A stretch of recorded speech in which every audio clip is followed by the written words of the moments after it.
సెప్టెంబర్‌లో రిలీజ్‌కి ముందే మంచి బజ్జున్న సినిమాలైతే 'మిరాయ్', 'ఓజీ' ఈ 2 సినిమాల్లో రిలీజ్‌కి ముందే బజ్జు ఉంది ఈ 2 సినిమాలకి. మరి 'మిరాయ్' సినిమా అయితే ఇవాళ ప్రేక్షకుల ముందుకొచ్చేసింది. 'తేజ సజ్జా', 'మంచు మనోజ్' పోటీపడి నటించిన ఈ సినిమా ఎలా ఉంది ఏంటి? జెన్యూన్ రివ్యూ తెలుసుకుందాం. సీనియర్ ఫిల్మ్ క్రిటిక్ అప్పాజీ గారు మనతో పాటు ఉన్నారు. ఆయన అడిగి రివ్యూ తెలుసుకుందాం. Hi sir. Hi Gangadhar. 'Teja Sajja', 'Manchu Manoj' పోటీపడి నటించారు 'మిరాయ్' సినిమా. ఒక ఫ్యాంటసీ సినిమాగా వచ్చింది. ఎలా అనిపించింది సార్ మీకు? అంటే ఒక చందమామ కథ లాంటి సినిమా ఇది. అంచనాలకి తగ్గట్టుగా ఉందని మనం చెప్పొచ్చు. తేజ సజ్జా ఏదైతే సూపర్ హీరో అని చెప్పి ఈ మధ్య హనుమాన్ తర్వాత అతన్ని పిలుస్తున్నారు, దానికి ఆ టైటిల్కి జస్టిఫికేషన్ లాగా ఈ సినిమా ఉందని మనం ఖచ్చితంగా చెప్పొచ్చు. ముఖ్యంగా ఈ సినిమా బ్యానర్ పీపుల్స్ మీడియా ఫ్యాక్టరీకి చాలా క్రూషియల్.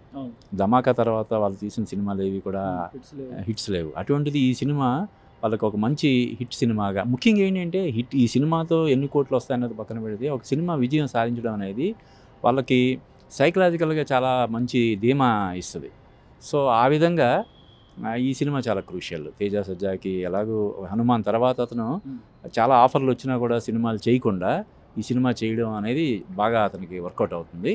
ఇప్పుడు అతను మన తెలుగు నుంచి మరో పాన్ ఇండియా హీరో అని మనం చెప్పొచ్చు. అంటే కొంతమంది అంటున్నది ఏంటంటే తేజ సజ్జా హనుమాన్లో చూసినట్టుగానే ఉంది, ఇందులో కూడా సూపర్ హీరో లాగా కొత్తగా లేదు, కానీ మంచు మనోజ్ని చాలా కొత్తగా చూసాము, మంచు మనోజ్ ఇందులో హీరో అన్నట్టు మాట్లాడుతున్నారు. వాళ్ళ గురించి ఏం చెప్తారు? లేదు అంటే డెఫినెట్లీ మంచు మనోజ్ మంచి పర్ఫార్మర్ కాబట్టి అతను బాగా పర్ఫామ్ చేశాడు. At the same time Teja సజ్జాని కూడా తక్కువ చేయడానికి లేదు. అయితే ఎక్కువ వేరియేషన్ అనేది నువ్వు అన్నట్టు హనుమాన్కి దీనికి పెద్ద వేరియేషన్ లేదు, కానీ అతను పర్ఫార్మెన్స్ పరంగా ఎక్కడా కూడా తగ్గలేదు. మంచి పర్ఫార్మెన్స్ ఇచ్చాడు. ముఖ్యంగా ఈ సినిమాని 50 కోట్ల బడ్జెట్లో తీశారని చెప్తున్నారు. అది నిజంగా మనం హ్యాట్స్ ఆఫ్ చెప్పాలి. అది ఆ క్రెడిట్ మన కార్తీక్ ఘట్టమని, అతను బేసిక్గా సినిమాటోగ్రాఫర్ కాబట్టి టెక్నికల్గా కూడా అతనికి బాగా ఇది ఉండడం వల్ల స్కిల్స్ బాగా హెల్ప్ అయ్యి ఉంటాయి ఈ సినిమాకి. లేకపోతే ఇప్పుడు ఇందులో శ్రియా శరణ్, జగపతి బాబు, జయరాము ఇలాగ చాలా పెద్ద ప్యాడింగ్ ఉన్నప్పటికీ కూడా, అలాగే గ్రాఫిక్స్ చాలా నిడివి పరంగా చూస్తే చాలా గ్రాఫిక్స్ పార్ట్ కూడా చాలా ఎక్కువ ఉన్నప్పటికీ కూడా ఈ సినిమాని 50 కోట్ల బడ్జెట్లో చేయడం అన్నది నిర్మాతలు సాధించిన మొట్టమొదటి విజయంగా చెప్పొచ్చు. ముఖ్యంగా గంగాధర్, ఇది మనం 2025లో టాలీవుడ్ ఏమైంది, వరుసగా ఇన్ని ఫ్లాపులు, హరిహర వీరమల్లు కానీ, వార్ 2 కానీ, ఇలా ఈ సినిమాలన్నీ, కింగ్డమ్ కానీ, తమ్ముడు కానీ, ఇలా వరుస పరాజయాలతోటి సంక్రాంతికి వస్తున్న తర్వాత మధ్యలో కోర్ట్ అని ఇలాగ ఉన్నాయి. కానీ ఇప్పుడు లాస్ట్ వీక్ రిలీజ్ అయినటువంటి ఏ విధమైనటువంటి అంచనాలు లేకుండా రిలీజ్ అయిన లిటిల్ హార్ట్స్ చాలా పెద్ద విజయం సాధించింది. ఈ సినిమా కూడా, మిరాయి సినిమా కూడా ఎంత పబ్లిసిటీ చేసినా కూడా పీపుల్స్ మీడియా ఫ్యాక్టరీ నుంచి వస్తుంది కదా అనే ఒక చిన్న ఇది ఉంది. అంటే వరుసగా ట్రాక్ రికార్డు చూస్తే అన్ని ఫ్లాప్లే వస్తున్నాయి ఆ బ్యానర్ నుంచి. కాబట్టి ఈ సినిమా కూడా ఏముంటుందిలే అని చాలామంది అనుకుని ఉంటారు. దానికి భిన్నంగా ఈ సినిమా ఉండడం అన్నది మనం అభినందించదగ్గ విషయం. అలాగే టాలీవుడ్లో వరుసగా back to back last week release అయినటువంటి లిటిల్ హార్ట్స్, ఈ వారం రిలీజ్ అయినటువంటి ఇది ఒక్కసారి 2025 ఈక్వేషన్స్ మార్చేసిన సినిమాలుగా మనం చెప్పొచ్చు. అంటే ఈ మిరాయిలో చూసుకుంటే విజువల్ ఎఫెక్ట్స్ బాగున్నాయి, అన్నీ బాగున్నాయి, బ్యాక్గ్రౌండ్ మ్యూజిక్ కూడా బాగుంది, కానీ స్టోరీలో అక్కడక్కడ కొన్ని బ్యాక్ డ్రాప్స్ ఉన్నాయని అంటున్నారు. వాటి గురించి ఏం చెప్తారు? డెఫినెట్గా మనం చెప్పాను కదా, ఇప్పుడు చందమామ, బాలమిత్ర లాంటి కథల్లో లాజిక్స్ అవి మనం వెతకూడదు. ఇందులో కూడా అంతే, లాజిక్స్ జోలికి వెళ్ళకుండా, అంటే మామూలుగా చెప్తారు చూడు, ఎక్కడైతే మ్యాజిక్ స్టార్ట్ అవుద్దో అక్కడ లాజిక్ ఎండ్ అయిపోద్దని చెప్పి, ఆ విధంగా చూసినప్పుడు ఓవరాల్గా అంటే all is well that ends well అంటారు కదా, సినిమా ఓవరాల్గా చాలా బాగుంది. కాబట్టి చిన్న లాజిక్స్ని మనం పట్టించుకోవాల్సిన అవసరం లేదు. ఓవరాల్గా అంటే మిస్టేక్స్ ఉన్నప్పుడు డైలాగ్స్ పరంగా ఇంకొంచెం శ్రద్ధ తీసుకుని ఉంటే బాగుండేది అనిపిస్తుంది. అంటే అంతకుముందు ఈగల్ అనే సినిమాలో కూడా డైలాగ్స్ వెరైటీగా ఏదో ప్రయత్నం చేశారు. అలాగే ఇందులో కూడా డైలాగ్స్ పరంగా కొంచెం ఎబ్బెట్టిగా ఉన్నట్టు అనిపిస్తాయి, వినడానికి కొంచెం ఇబ్బందిగా అనిపిస్తుంది. బట్ చిన్న మిస్టేక్స్ ఉన్నా కూడా ఓవరాల్గా అవుట్పుట్ చాలా బాగుంది. అయితే ఎడిటింగ్ కూడా, ఈ సినిమా దాదాపుగా 162 నిమిషాలు, అంటే 2 గంటల 42 నిమిషాలు ఎంతో వస్తుంది. ఆ నిడివి పరంగా ఒక 10-15 నిమిషాలు తగ్గించి ఉంటే బాగుండేదని పాట కూడా కట్ చేశారు. ఆ పాట పరంగా కూడా ఇప్పుడు బడ్జెట్ 50 కోట్ల బడ్జెట్, ఎంత లేదన్నా ఆ పాటకి ఒక 50 లక్షలు అయితే అయ్యి ఉంటుంది కదా, 1 కోటి రూపాయల వరకు అయ్యి ఉంటుంది.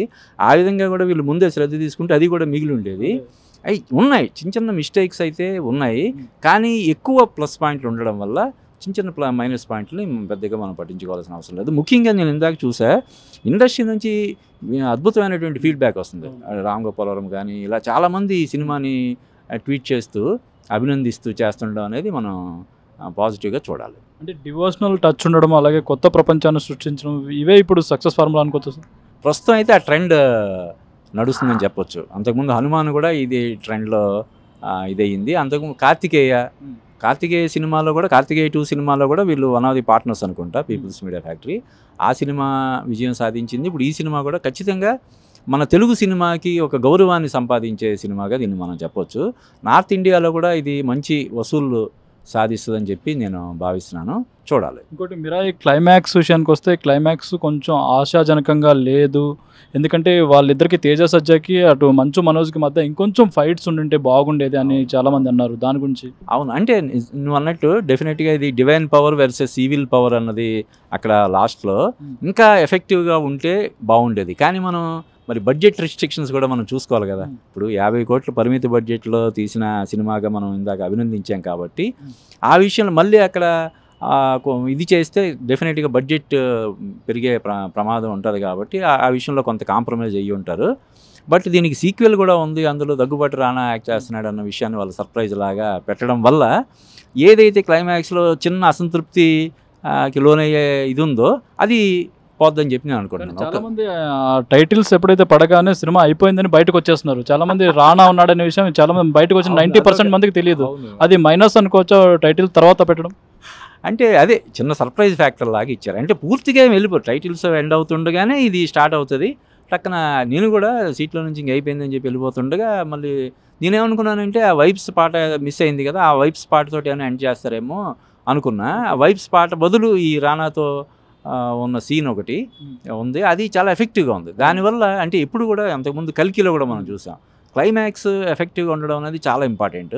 ఈ సినిమాకి రానా లాస్ట్లో ఇచ్చినటువంటి సెకండ్ పార్ట్కి సంబంధించిన ఒక చిన్న గ్లిమ్స్ లాగా ఇవ్వడం అనేది ఈ సినిమాకి పెద్ద ప్లస్ పాయింట్గా చెప్పొచ్చు. అలాగే పర్ఫార్మెన్స్ శ్రియా సరన్ ఈ సినిమాలో తన పర్ఫార్మెన్స్ వైజ్ చాలా బాగా చేసింది. ఈవెన్ జగత్ బాబు, జయరామ్ వీళ్ళందరూ కూడా.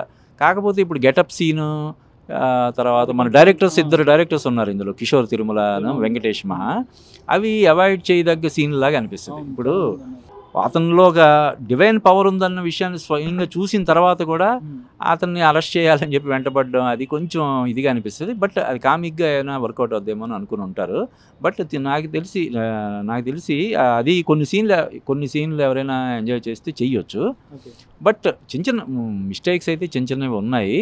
బట్ ఓవరాల్గా ప్లస్ పాయింట్లు ఉన్నాయి కాబట్టి ఈ సినిమా తేజ సజ్జాకి అటు పీపుల్స్ మీడియా ఫ్యాక్టరీకి అందరికీ కూడా ప్లస్ అవుద్దని ఖచ్చితంగా చెప్పొచ్చు. పార్ట్ 2కి రానా ఉన్నాడని లీడ్ ఇచ్చారు.